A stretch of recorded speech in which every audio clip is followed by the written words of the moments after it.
जय हिंद दोस्तों, स्वागत है आपका आपके अपने YouTube चैनल मैथ मॉनिटर में। तो आज की इस वीडियो में हम लोग सीखेंगे इकाई अंक ज्ञात करना। वीडियो में हम लोग बात करेंगे इन सारे प्रश्नों के ऊपर। ठीक है दोस्तों, तो आप मेरे वीडियो में शुरू से लेकर अंत तक बने रहें ताकि आपको इन सारे सवालों का अच्छे से जवाब मिल जाए। ठीक है, और इसको बनाने का तरीका आप लोग को अच्छे से जानकारी हो सके, ट्रिक तथा कॉन्सेप्ट के साथ। ठीक है, देखिए दोस्तों, प्रश्न कुछ इस प्रकार से आपके एग्जाम में पूछ देगा। 7 के पावर 105 में इकाई अंक क्या होगा। ठीक है, इस प्रकार का प्रश्न अगर आपके एग्जाम में पूछेगा तो तरीका है बहुत ही आसान है। ठीक है, देखिए वो तरीका क्या है, अगर इकाई के स्थान पे 0 रहे, 1 रहे, 5 रहे और 6 रहे। ठीक है दोस्तों, इन चारों में से अगर कोई संख्या रहता है तो हमको पावर से कोई मतलब नहीं है। ठीक है, पावर से कोई मतलब नहीं रहता है, डायरेक्ट उसका जो इकाई के स्थान पे जितनी संख्या दी गई रहती है वही उसका आंसर हो जाता है। ठीक है, ये तो हुआ पहली बात। और दूसरी बात क्या हुआ कि अगर इन सभी संख्याओं को छोड़ के कोई दूसरी संख्या रहता है, इन सभी संख्याओं को छोड़ के अगर कोई दूसरी संख्या रहता है तो हम लोगों को उसके पावर को 4 से भाग देना होता है। उसके पावर को क्या करना होता है, 4 से भाग देना होता है, और जो शेष बचता है उसी को हम लोग उसके इकाई वाले स्थान के ऊपर में रख के बनाते हैं। देखिए दूसरा नियम इसमें, देखिए यहाँ पे जो इकाई के स्थान पे है 7 है, जब 7 दिया गया है तो इन सारी संख्याओं से अलग है।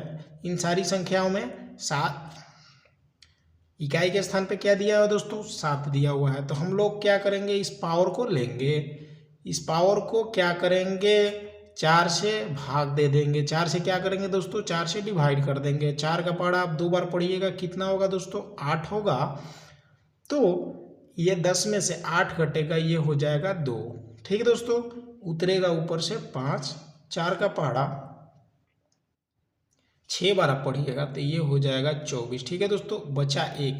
देखिए शेष कितना बचा दोस्तों, शेष बच गया है 1। ठीक है, हमको शेष से मतलब है। ठीक है, देखिए जब 7 के पावर 105 दिया हो, पहला तरीका सबसे पहले क्या करेंगे कि इसके पावर को 4 से डिवाइड कर देंगे। ठीक है, 4 से डिवाइड करने के बाद जो शेष बचा, इस शेष को हम लोग इसके इकाई के ऊपर में लिख देंगे।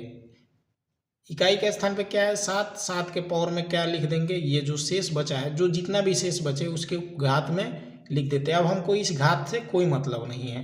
अब जो घात दिया हुआ है 105, इससे हमको कोई मतलब नहीं है। इसका शॉर्ट फॉर्म हम लोग निकाल लिए, कितना आएगा, 1। ठीक है, तो 7 का घात 1, 7 का घात 1 बार कीजिएगा तो कितना होगा दोस्तों, 7 होगा।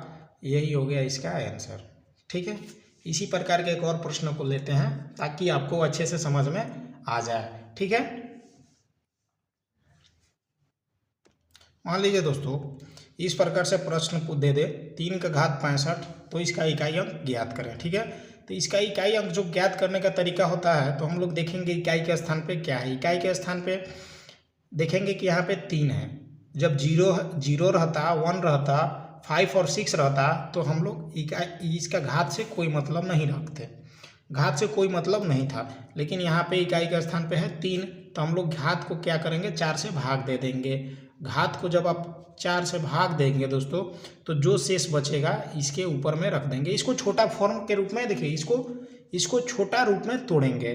ये जो घात में 65 दिया है, 3 का घात 65 दिया है, तो ये बहुत बड़ी संख्या है। इसका घात को हम लोग क्या करेंगे, छोटा रूप में तोड़ेंगे। तो छोटा रूप में तोड़ने के लिए क्या करते हैं, छोटा रूप में तोड़ने के लिए इसको क्या करते हैं कि इसके घात को हम लोग 4 से भाग दे देते हैं दोस्तों। तो जब आप इसको 4 से भाग दीजिएगा तो यह कट जाएगा, 4 एकम 4। ठीक है दोस्तों, बचा इसमें से 2 चल जाएगा इसमें, तो ये हो जाएगा 25। तो 4 का पहाड़ा आप 6 बार पढ़ेंगे तो ये हो जाएगा 4 छके 24। अभी भी बचा इसमें से शेष कितना बचा दोस्तों, शेष बचा है इसमें से 1। हम लोग को जो शेष बचता है उसी से मतलब है। यह पूर्ण रूप से जो संख्या कटता है, जितना बार में कटा है उससे मतलब नहीं है, जो शेष बचा है उससे मतलब है। अब इस शेष को क्या करेंगे, ये जो यहाँ पे इकाई के स्थान पे जो 3 है दोस्तों, 3 के ऊपर इस शेष को लगा देंगे। अब देखिए इसका ये शॉर्ट फॉर्म हो गया। इसका ये छोटा रूप हो गया। तो 3 का घात 1 है, तो आप इसका क्या होगा, 3 ही होगा। यही हो गया इसका आंसर। ठीक है दोस्तों, मैं कोशिश करता हूं कि आप लोगों का थोड़ा भी डाउट न रहे, इसलिए मेरा वीडियो मेरा वीडियो कुछ लंबा हो जाता है।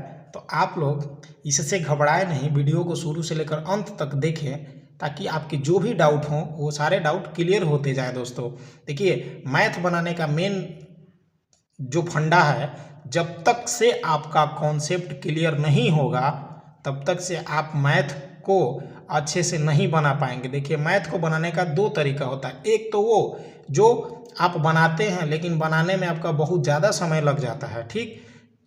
और एक वो जो कि मैथ को बनाते हैं बहुत जल्द अब आप सोल्व कीजिएगा तो एग्ज़ाम में बहुत सारे प्रश्नों को आप सोल्व कर पाएंगे, क्योंकि हम लोगों के पास जो समय रहता है वो सीमित रहता है। सीमित समय में ही हम लोगों को प्रश्नों को सोल्व करना होता है। ठीक है दोस्तों, तो हम लोग ट्रिक के माध्यम से अगर उसको सोल्व करेंगे तो वह बहुत जल्द ही प्रश्न सोल्व हो पाता है।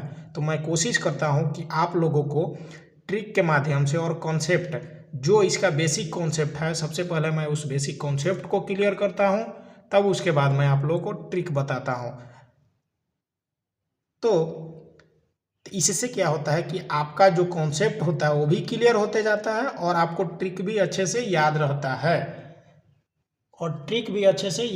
है, ताकि आप जब एग्जाम में बैठें तो ट्रिक को न भूलें। अगर ट्रिक भूल भी जाते हैं तो आप बेसिक कॉन्सेप्ट अगर आपका क्लियर है तो बेसिक कॉन्सेप्ट के माध्यम से उस प्रश्न को सोल्व कर पाएंगे। ठीक है दोस्तों, तो एक और प्रश्न को हम लोग देखते हैं।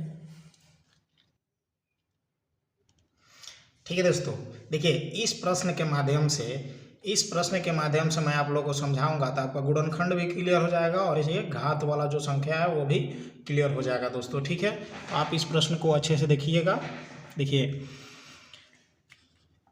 इसमें इकाई अंक ज्ञात करें, यह प्रश्न पूछा गया है एग्जाम में। तो देखिए, इसमें क्या करेंगे हम लोग, इकाई के स्थान पे सबसे पहले देखेंगे कि इकाई के स्थान पे क्या क्या अंक है। देखिए, पहला स्थान पे देखिए कि इकाई के स्थान पे 3 है। ठीक है दोस्तों, जो हमारा नियम है, अगर इकाई के स्थान पे 0 हो, 1 हो, 6 हो और 5 हो,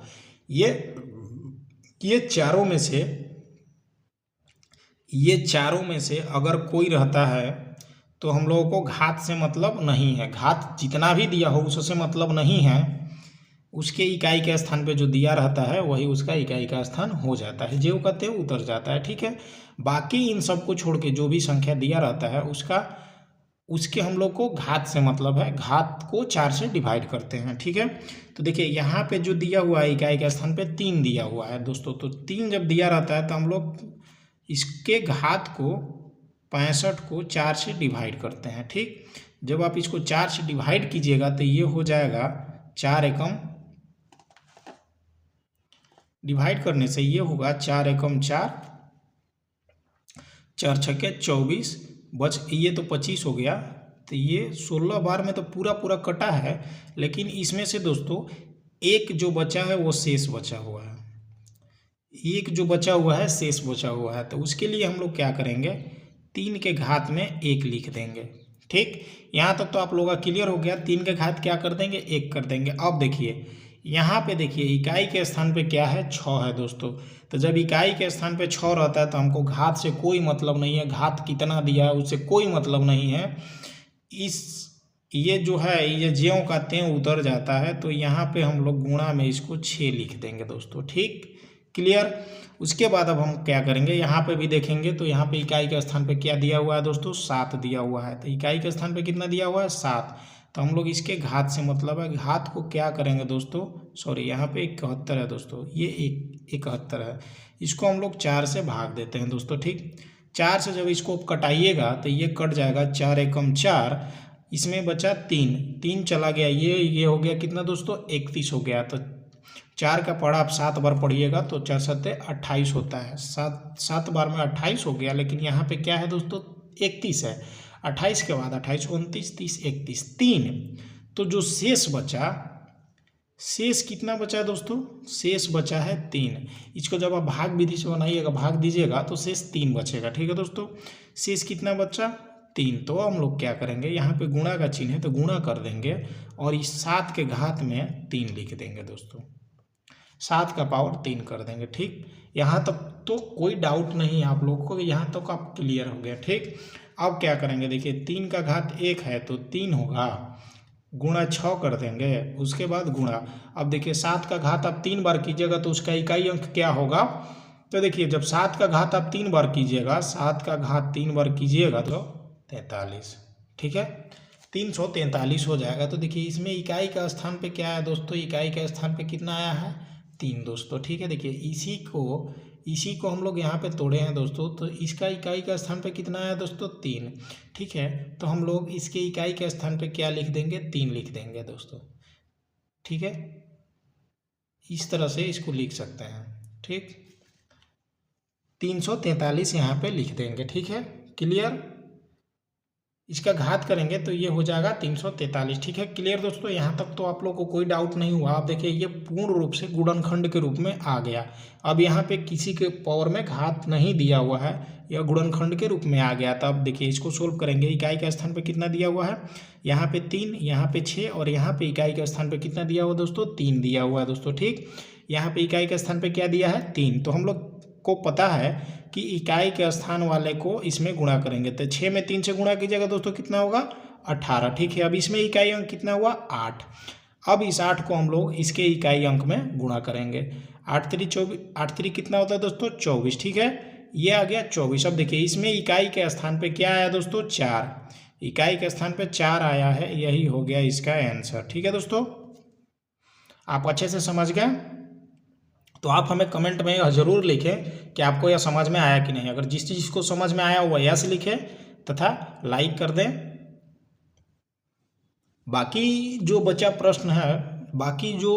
हुआ प्रश्न है उसको हम लोग देखेंगे नेक्स्ट वीडियो में।